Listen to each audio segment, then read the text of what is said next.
Hi, my name is Megan Hance, and this is my intro video for AEP 800. First, I'll tell you a little bit about myself.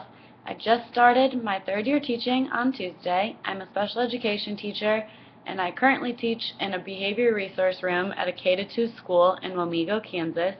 I previously taught in North Carolina for a year in an LD special ed resource room classroom.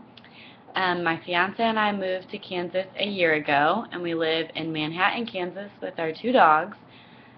With the start of school and these classes starting back up and now wedding planning, we just got engaged last month, I am pretty busy. But after reading the article that was posted, I agree that technology in schools needs to be principal driven. I think it's really an important part of schools and education today. So to make sure that the technology is being used and used appropriately, it needs to be really driven by the principal. I love that it is a category on observation forms and evaluations done on each teacher. I think that that really forces teachers to use technology where some of them may not want to. At our school, every room has Promethean boards and teacher laptops, computers in the room, iPads in the room. So we really have a lot of options of how to use technology at our school, which I think is awesome. We really need to use technology in this century to keep the students engaged and wanting to learn and be at school all day instead of just at home on their tablets or whatever. So my school and district provides multiple professional developments that are put on after each semester or at the beginning of each semester, and my principal leads those, and she has like a list of different new apps and websites and games and things like that that she's sought out and found and tells to all the teachers. So she really does her research and then comes back and relays the message to us and gives us all these new things to try and use in our classrooms. The district also puts on some like training sessions on all of the different technologies and different things that you can use.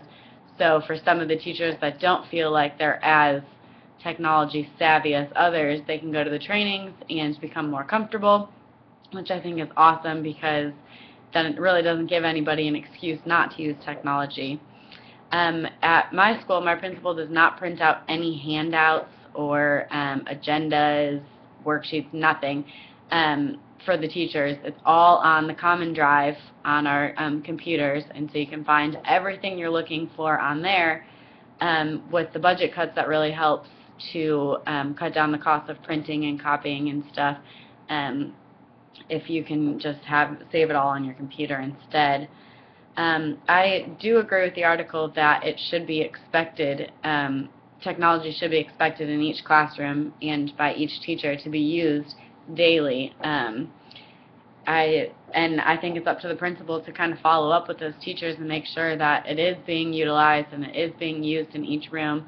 And after you were to tell new teachers about a new technology or a new app or whatever that you found, I think the principal needs to follow up with them and make sure that they're feeling comfortable and they know how to use it, so they don't get frustrated and they're always finding new things to use so that they're not getting bored of the technology that they're using from year to year.